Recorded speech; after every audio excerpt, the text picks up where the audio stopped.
Welcome, everyone. I'm Mary Fitzgerald. I'm the editor-in-chief of openDemocracy. We have a fantastic panel for you today, three brilliant women, to talk about why it's so important that women journalists can report safely and without fear and harassment.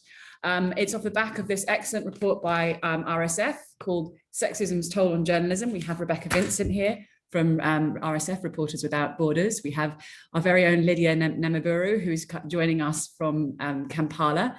And we have Mona Eltahawy, who's joining us from Montreal and has had her first coffee of the morning. So this is a fantastic panel. And please feel free to add your comments, questions in the chat or on the Q&A, and thanks very much to those who submitted them ahead of time. I wanted to start with you, Rebecca, and I just wanted you to paint the picture that this very, very important report paints for us about sexism's toll on journalism across the world. Sure. So we looked, we issued a survey to respondents in, I believe it was 112 countries in total, asking them a range of questions about issues that affect women journalists in their countries. And the results were alarming. I think it won't be of surprise to most women journalists, I have to say, but looking at the global picture, things are very, very bleak.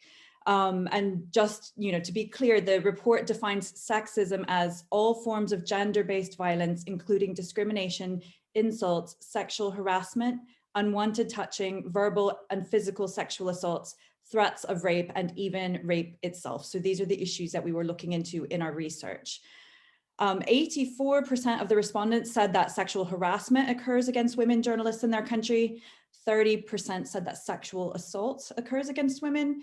27% said rape threats, and alarmingly 7% said that rape occurs against women journalists working in their countries. The most dangerous place by far was the internet. So 73% of our respondents stated that gender-based violence occurs against women journalists online. And beyond that, it was the newsroom. So 58% of respondents said that sexual violence occurs against women journalists in the newsroom.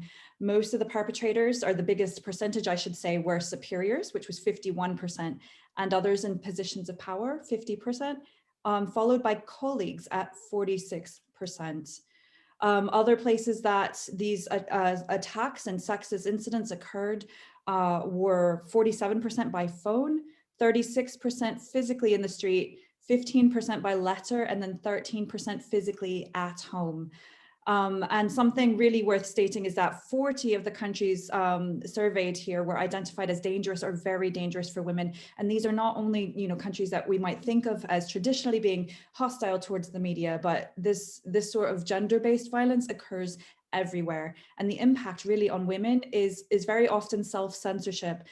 When the perpetrators particularly are not addressed, are not held to account, they are very often, they're likely to repeat the offense against other women journalists. And so the cycle continues. Thank you, Rebecca. I wanted to ask you, and this is maybe a stupid question, but beyond the horror of what you've just outlined, why does this matter? I mean, what are the consequences for all of us of this behavior, right? Mm-hmm. It's a climate, I think, that even if something hasn't happened to us directly, we feel to a certain degree unsafe. I think that's not just journalists either. I think in London at the moment, we're very sensitive to the case of Sarah Everard, right, which has really shaken many because she seems to have been abducted and murdered simply walking home. So I think women are already aware of this level of threat.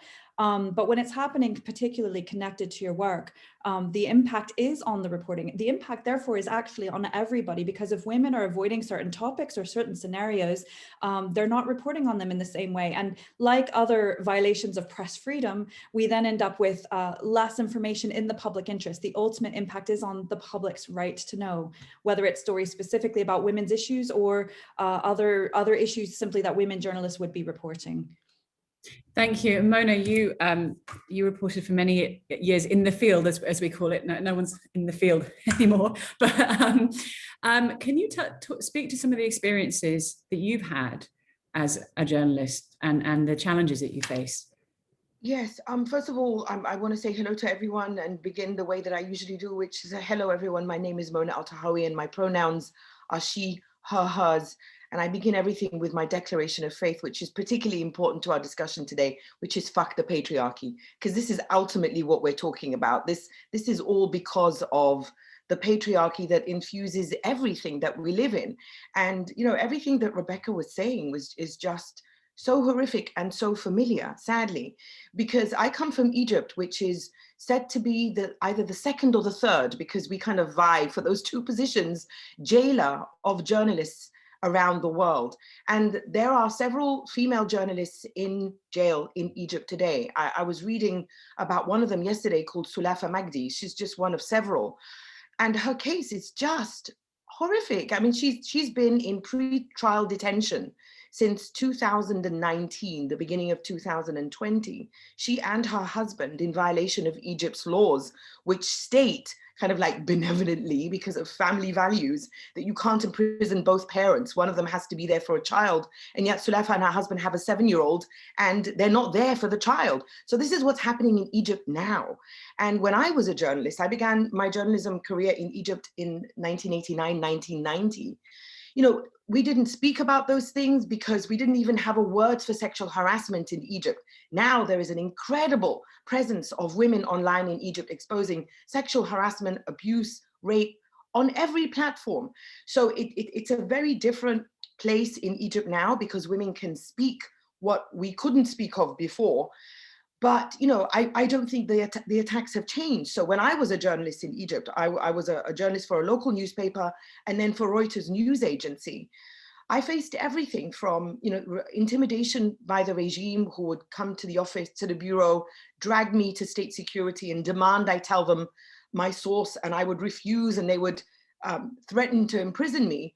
And that was, you know, the mild intimidation by the regime to the most horrific example of it, which I think some people will know, in November 2011, when Egyptian riot police, and my lawyer believes I was targeted, broke both my arms and sexually assaulted me. And I was detained by the Interior Ministry for 6 hours and military intelligence for another 6 hours, blindfolded and interrogated and given no medical attention, even though my arms were broken. So this is just kind of like to give you the bookends of horror. What happened to me in Egypt years ago, what continues to happen to women journalists in Egypt today. And I'm sure that any woman listening to us today has a catalogue of horrors of her own. And I haven't even gotten on to online, but I want Lydia to speak because like I could just talk and talk and talk. So that's just a tidbit of the delights of being a woman journalist in this fucking patriarchy. Thank you very much. And we'll definitely come back to online as well, because as Rebecca said, that's the biggest area or territory for this. But thank you for sharing that with us, Mona. And I think one of the things that really jumped out with this report, the RSF report has a number of really excellent recommendations at the end, which everyone should read.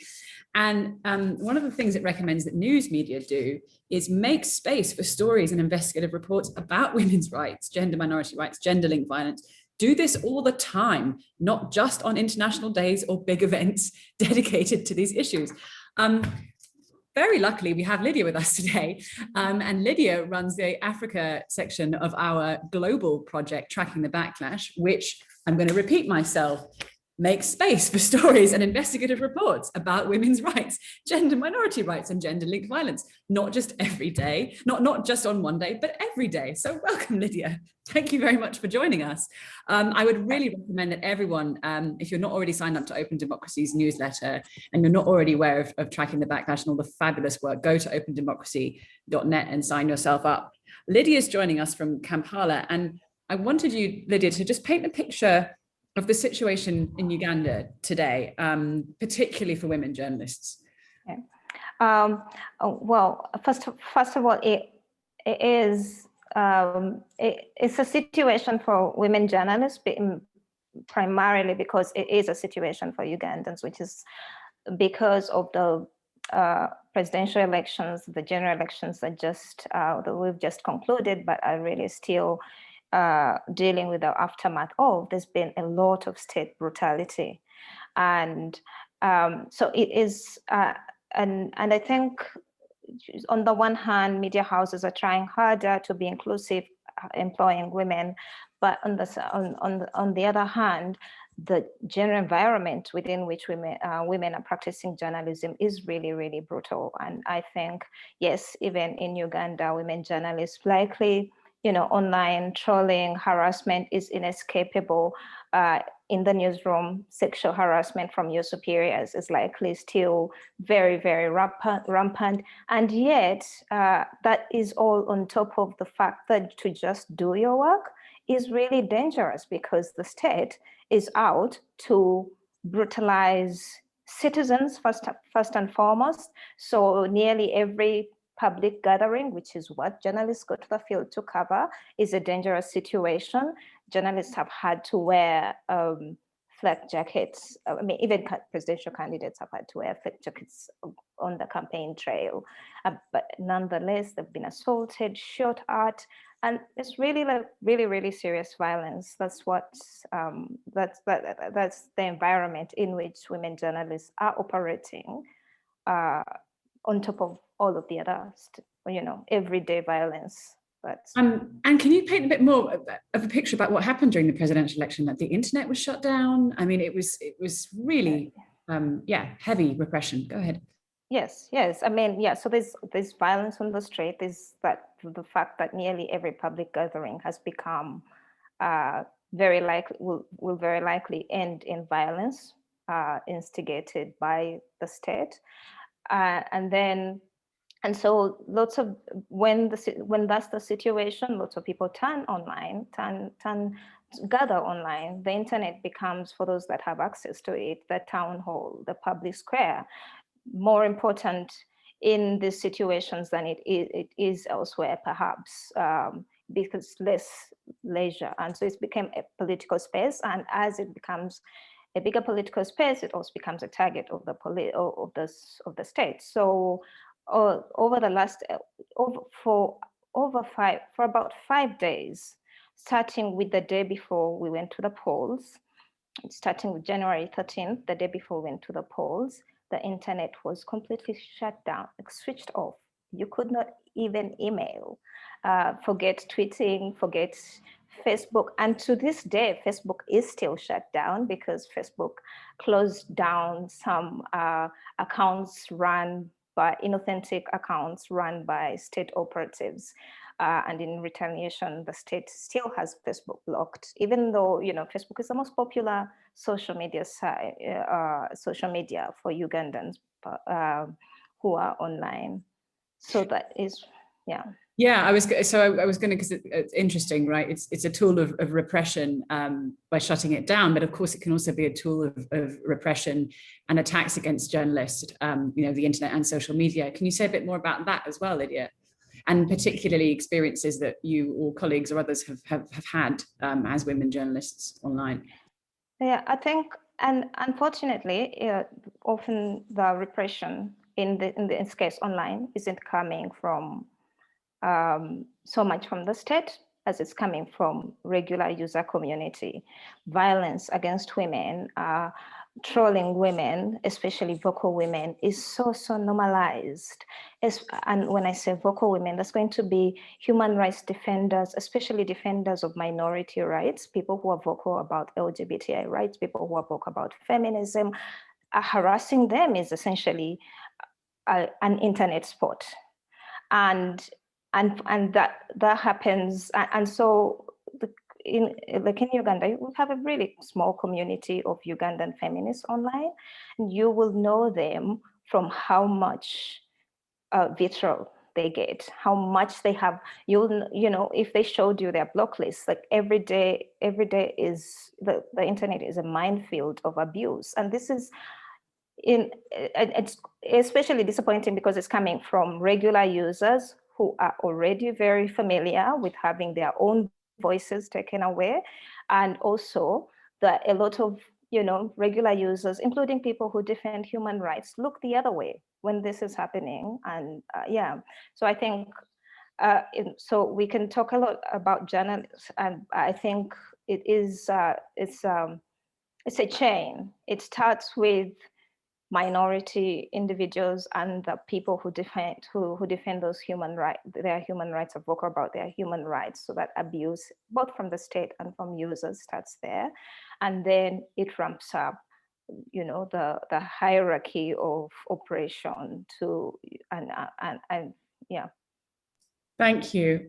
Rebecca, I wanted to come to you because we're fortunate to be joined today by two very smart, brilliant, brave women, Mona and Lydia, who is still doing journalism. And there are so many other amazingly inspiring people featured in your report, right? As much as this conversation is going to be grim and heavy at times, and it has been, let's also celebrate. I mean, women should never be the subject of attacks, but lots of the women that you mentioned in this report, women journalists, are doing fantastic work, are incredibly brave and inspiring. So lift up some of that for us. Tell us a few of those stories, because that must be one of the pleasures and honors of doing your work as well. Sure. Well, one highlighted in our report was Rana Ayub, and many will know her, very courageous journalist in India. The abuse against her has been extensively online, some other issues too, but Rana has faced every possible threat you can imagine, you know, from daily death and rape threats to Islamophobic hate speech to being doxxed, to actually having deep fake technology used to put out very realistic looking pornographic images and videos of her. But she continues and she speaks out. You know, I look at some of the quotes that we've included from Rana in the report, and most of us, you know, wouldn't be able to function if this even happened to us once, let alone regularly. So she really inspires me. And I wanted to mention another journalist who's not detailed in this report, but another case that we're working on is Maria Ressa in the Philippines, who is one of the most courageous and inspiring people I've ever met. Another organization, ICFJ, just did a detailed study on the really vitriolic online abuse that Maria has faced. And it's really shocking. We're partnering together, I should mention, ICFJ, RSF, and CPJ on the Hold the Line campaign in support of Maria Ressa. But they did as well some word art of the most common terms used against Maria. And if you look at it, it's, you know, it's fake news queen, idiot, liar, shut up, fuck you, bitch, all of these things. And they looked at, you know, more in depth, they found that almost 60% of the attacks on Maria Ressa were intended to undermine her professional credibility and public trust in her journalism. Many of these were fueled by statements that were made by President Duterte and other officials. So they do bear direct responsibility for what happens. Over 40% of the attacks against her were very personal, often viscerally. And 14% of all abuse and 34% in the category of personal attacks could be classified as misogynistic, sexist, and explicit abuse. So she's facing that, but Maria continues every day. Anybody who follows her online will see these inspirational posts every single day. Some weeks she's in and out of court on different cases even every day, and she's still able to continue. So I hope that in talking about these issues that women face, that others are not discouraged, because those that we highlight really are examples of the incredible resilience of so many women around the world. They shouldn't have to face any of this. It's important that they've spoken out, and it's important now that we systemically, internationally, begin to address the root causes for this, because it shouldn't just be down to the women affected to fight themselves. It's clearly a question for everybody, and much of this behavior is perpetuated by men.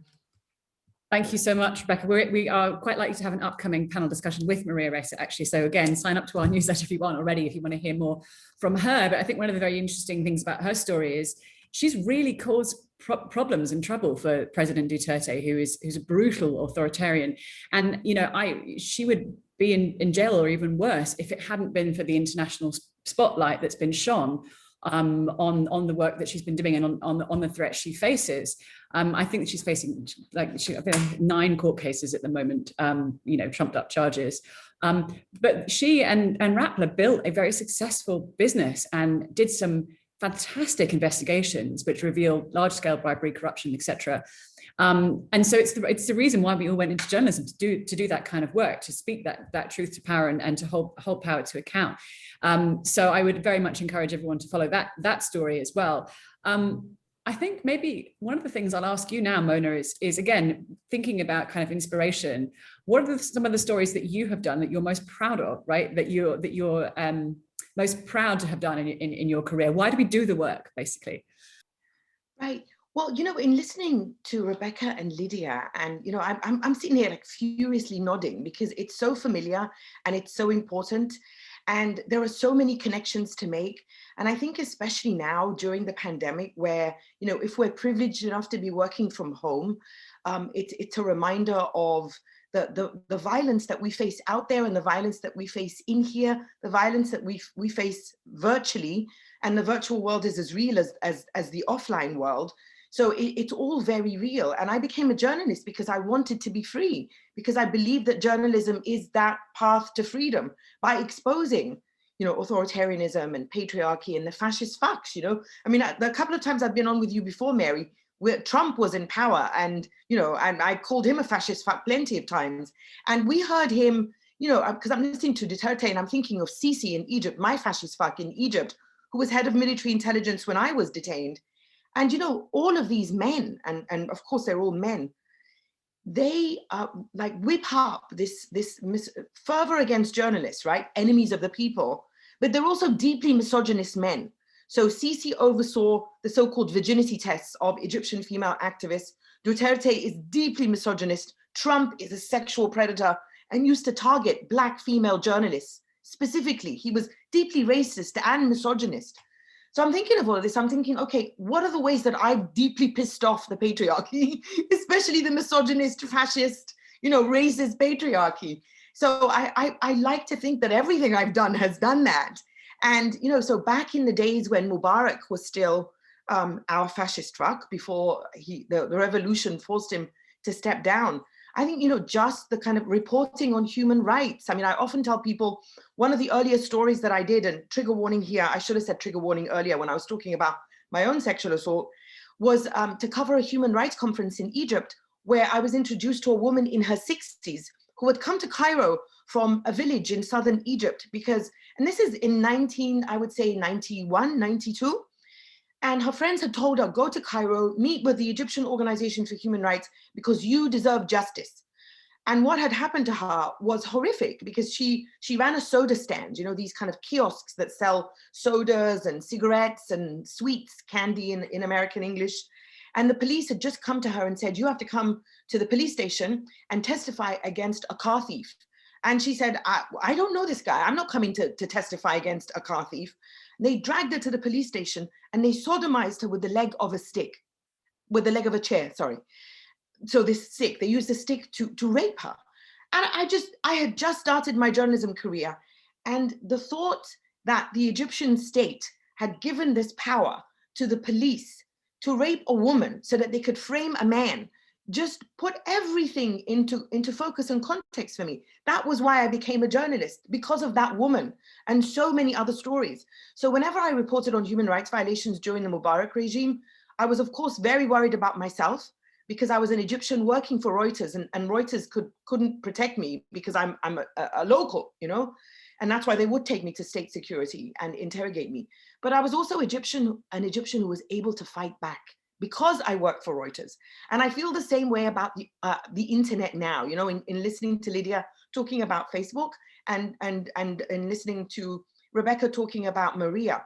The internet is that double-edged sword now. So everything I do online is similar, whether I'm tweeting or more recently in the newsletter that I recently started called Feminist Giant, which focuses on feminism daily, not just on International Women's Day. And so I'm able to use the internet to fight back against that. But, all of these fascist fucks who are not just presidents, but like Lydia said, ordinary people will use the internet against me. So it's a reminder again of how systemic this is. This is the structure called patriarchy that uses a set of oppressions against us. I once likened it to an octopus when we were talking a few months ago, Mary. I hope you've given that analogy to your son, I think it was. And that octopus squeezes us every day, and we fight back, and it has its ways of fighting back. And, we are here. I'm like, every day is a fuck you patriarchy day as far as I'm concerned. Thank you. There's a very interesting example that you just brought up there about the octopus. So we won't do this time, but we clipped that and put it on social media. And I had asked you, oh, come on, Mona, stop talking about the patriarchy. What is it? What is the patriarchy? Explain it to my 7-year-old, actually, my daughter, my 7-year-old daughter. Oh, it's a daughter, okay. And I asked you that, and we put that clip on the internet, and you wouldn't believe the amount of abuse I got. as a mother, right? So so everyone was going, oh, I can't believe Mary Fitzgerald's daughter, child abuse. Can you imagine the kind of crap that she's feeding her poor 7-year-old? Like I just got I'm really careful, and this is not going to go online, right? I never ever discuss my family or my children on social media, but it was one of those sort of rhetorical devices I'd use just to get you to explain the patriarchy, right? And it was I had to like mute all kinds of chats and filters because I was being abused for being a parent. And it's just, so that was just a very, very small little lesson for me, and it's a very, very small window into this kind of thing. I think that, Lydia, I wanted to come back to you because, of course, you started off by saying, in Uganda, the environment for women journalists is environment for journalists, right? As well. I mean, there are particular things about patriarchy and about being women that make us targets. But it's, I think, quite important to reflect in the context of Uganda that there are many, many, many groups who are persecuted and targeted. And sometimes journalists, who try to be helpful and try to call out this stuff, end up not being very useful or effective in doing so. So you wrote a very good piece about the wonderful journalist Christiane Amanpour and how she'd made some interventions that were less than helpful. Could you explain a bit more about that?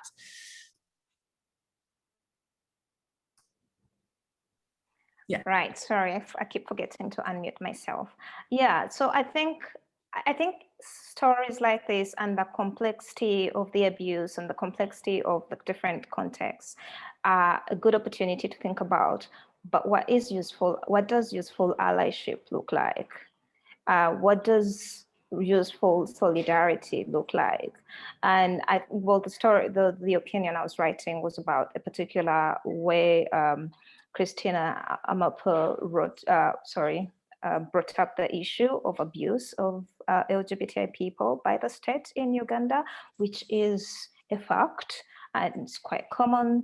But also, I think what I was talking about in that instance is that we need to get less superficial in how we deal with these things. We need to also sort of to thread the needle a bit more carefully, which is when we take a sort of merely viewlistic approach to this violence, kind of just reporting it, putting it out more and more. Again, it has happened, and this applies whether that's violence to LGBTI people or violence towards women. Once again, oh my God, the world is terrible for women, is very often, it's not productive, and it just like, it's a known fact, so it's not moving the story forward. But also it just like attracts even more abuse. So we need to be thinking more and more, what does useful allyship look like? And I think the first step is going beyond, am I just talking this fire by bringing up this particular issue at this particular time? So in the case of Christiane Amanpour, her interview subject, President Museveni of Uganda, had already been trying to use LGBTI people to put LGBTI issues on the ballot, even though they were not really. It was a presidential election and he was running against somebody half his age, and he's been a president for 35 years. Those were the issues on the ballot, and those are issues that were not in his favor. So he's been working really hard to to scapegoat LGBTI people. And I think people who cover Uganda regularly have come to learn that you try not to platform that as much as possible. You try to cover the stories of LGBTI people, let them speak for themselves.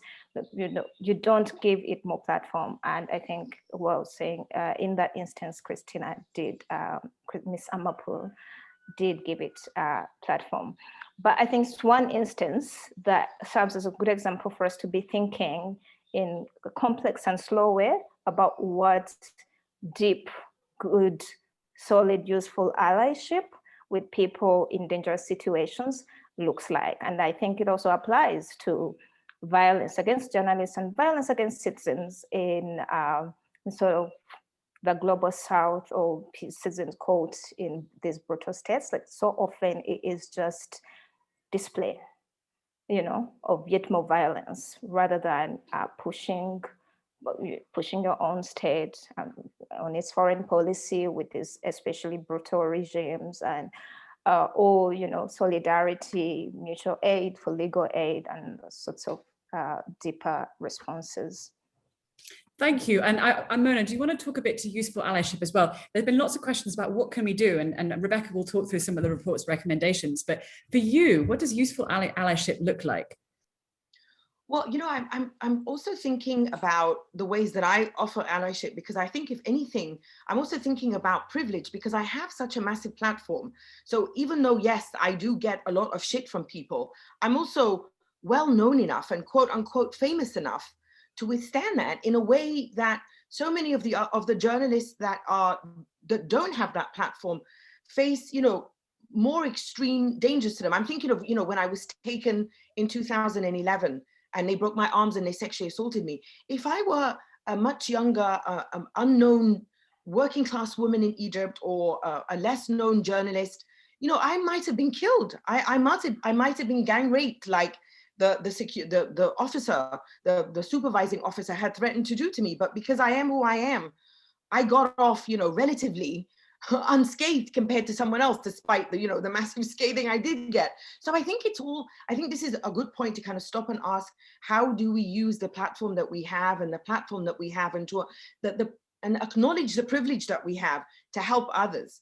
So I think the best way to, when someone says, you know, I'm being targeted, you know, often a hashtag, if you're on Twitter, because I'm not on Facebook anymore, but on Twitter, often a hashtag will come up. So for example, when I was taken, it was hashtag free Mona, and it will be hashtag something, you know, and if you can, sometimes it's just hearing from someone saying, you know, I hear you, I see you, and you just kind of offer a chorus of support. In other instances, it has to be a bit more serious, where, you know, you alert Twitter support, for example. Not that they're the best of people when they pay attention. Most of the time, they're really awful. But, you know, try to kind of make a big fuss, report accounts. There are certain accounts that are especially toxic. So when we all kind of like en masse report them, it can sometimes help. But I think it's important to take what Lydia said and see if we're, because sometimes as well, a lot of this is just people repeating things because it helps them get, you know, retweets and I don't know what, and that doesn't help. You know, what helps is to show solidarity to someone by telling them, I see you and I hear what's happening. And I've heard say, you know, feminist friends in the UK or feminist friends in Nigeria, right? And say, look, we could really use some support.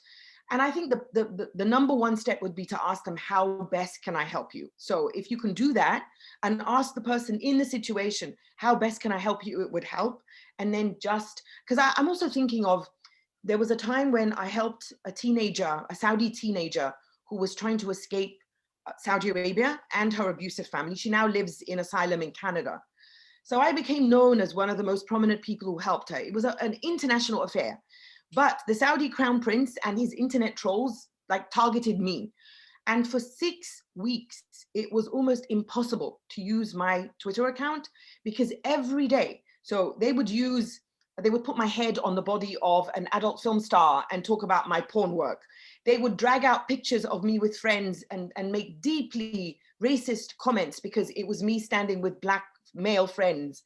They would just have people just flooding my Twitter account. And I'm thinking, you know, what could have helped there other than reporting to Twitter? Because, you know, you can't go on there and fight with these people one-on-one. This is an internet troll army that the Saudi regime, one of the wealthiest regimes in the world, literally pays money to go to every day online to attack you. So how do you withstand something like that? And I'm thinking of another journalist right now called Ghada Awais, who works with Al Jazeera, who herself has been targeted with this. And they flood your account, they flood it. So there's really nothing, there's very little you can do then other than report them to Twitter. And then for me, it was just like, okay, I'm just gonna ride this out. And eventually they move on to someone else. But the horror of them moving on to someone else who does not have my strength, my power, my platform, whatever, means that they're going to go on and silence someone else. So there's also, we also have to be realistic and understand that there's only so much we can do. And sometimes there is very little we can do because it's shit out there. But I'm a tenacious optimist, huh? I don't give up. Don't take what I'm saying to mean just kind of surrender to these fuckers. That's not what I'm saying. But sometimes there is very little you can do other than just kind of think, okay, I'm just gonna withstand the storm and wait. So that leads very nicely actually to a question that someone submitted before this panel, which was, has anything positive been tried and done by tech companies, law enforcement, media industry to combat harassment against women? And Rebecca, you know, what can we lift up there that has been done, that's celebrated, that should be done more, that should be scaled, that should be honored, right? Oh, well, so my initial reaction on that is quite negative, but trying to look for some progress here. I think the fact that this is being very widely talked about now is a positive. More people are feeling empowered to share their experiences. And I think shedding light on these issues is a step towards starting to address them. The platforms certainly aren't doing enough. I think governments are starting to, in many ways, recognize the need to impose some sort of boundaries, regulations on the platforms in this country. That is coming through the online harms process. And I know we've been a bit involved in scrutinizing so far the government's proposal that will include an online element related to safety of women journalists as well. Some governments have also taken steps towards like national committees on the safety of journalists. Again, that's something actually we've got very recent progress in this country. I think yesterday or the day before, DCMS announced a new national action plan for the safety of journalists, which includes an online component as well. But of course, this is just framework and we need to see robust implementation. So I don't want to get too ahead of ourselves and just congratulating the existence of these things on paper, but it is a step in the right direction. And that falls in line with actually some of the recommendations from our report. And we do have recommendations for a range of stakeholders, for newsrooms, for women journalists themselves, for authorities, for the platforms, for advertisers. And it's not a coincidence that first we've focused on newsrooms, on employers themselves. So you mentioned at the start, I think the recommendation about like ensuring space for these stories all year, not just on Women's Day or when there's a big event like that. We have recommendations as well for workplace conditions to ensure that women journalists can work, that they are equally represented in staff. We have recommendations about security, whether it's within the newsroom, whether it's physical safety and reporting in the field, how to support women journalists properly, and how to help them to respond to online violence as well. There are a few recommendations here for women journalists themselves, but I think a lot of it is about, just kind of being aware of best practices and speak up when these things happen, at least notify your superiors so that action can be taken. That was one of the aspects of this report that really sticks with me, is how often then, if it's unreported, and there's many reasons that women choose not to speak up about these things, they don't want to be, targeted again. And often that can be the case if you're viewed as being the problem. But if these things aren't reported very often, the perpetrators will do it again and again and again until they're stopped. So it's really important that women can feel comfortable enough and empowered to actually report these things to their superiors, and that they know that their superiors will act on it. Thank you. And there's a bunch more stuff in there. Someone asked in particular, what can the UN plan of action on safety of journalists do to strengthen government's action? So is there a role, is that I'm not even really very aware of that plan of action or what it involves, but is there a role that can be played there? Back to me. I think, yes, international institutions do have a role to be played, but I think we have to get more specific responsibility within that, because, we've been talking about these issues in an international way in many UN bodies for years, but I think it does have to become more specific. And so individual governments starting to take responsibility, I think, is a step forward, but that of course doesn't let the international system off the hook.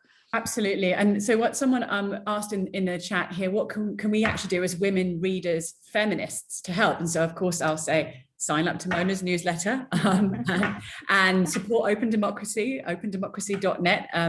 We're not supported by dark money. We don't have paywalls. We don't have advertising. We do this kind of journalism which reports on the threats to women faced by women all over the world. And if you think it's important, if you think that that's the type of journalism that you want to see more of, please do support us. But Lydia, what else would you say to colleagues, readers, friends around the world? In addition to read us, share our work, give us money, sign up to newsletters. Right. I think it's kind of interesting because sort of the defense of free speech has had a resurgence, but well, I'm going to say unfortunately, but interestingly, coming from sort of very conservative side. Nonetheless, lots of people are talking about free speech. And I think this is a good time to complicate that conversation with moving it away from all of this sort of celebrity-driven complaints about cancel culture and stuff like that, to actually like shine a light to where the sort of people most likely to be silenced online by this sort of like Wild West behavior of internet users. I think that's one thing all of us can do is like ride this wave of concern about free speech to complicate that conversation away from celebrities whose fans are unhappy with them, not that they should be getting abused themselves, but to sort of add more voices of like the groups that are most likely to be silenced are minority rights defenders, minority individuals themselves, women, especially visible women for whatever reason, but also lots of ordinary women. So I think in our own behavior, but I also think we can change how I think we need an ethic around sort of bystander behavior online. I think a lot of us sort of approach the internet not as a community, and honestly, it often is not a community, but I think it's important to find communities that you stand up for and where you react to this abuse as it's happening, and where you know, like Mona was saying, give people a sense of community, give people a sense that all of this may be coming at you, but I see you. I mean, women journalists get a lot of hate mail, especially women journalists who cover who cover women's rights. First of all, because it's seen as, these rights are seen as debatable. So a lot of people in abusing journalists who cover these rights tell themselves that they're just it's just political speech. So I do think like readers who love this kind of reporting can show solidarity a lot more online, reaching out to these individual journalists where you have the time and it seems appropriate to show, because it can be very, very depressing work, both the subject and as well as how it's received in public. Thank you, Lydia. And yeah, you brought up the free speech chestnut. So I'm gonna go to Mona with that one quickly, because of course we're journalists. We believe in free speech and freedom of expression. But let's explain why that doesn't necessarily have to mean the freedom to abuse other people, Mona. Yeah.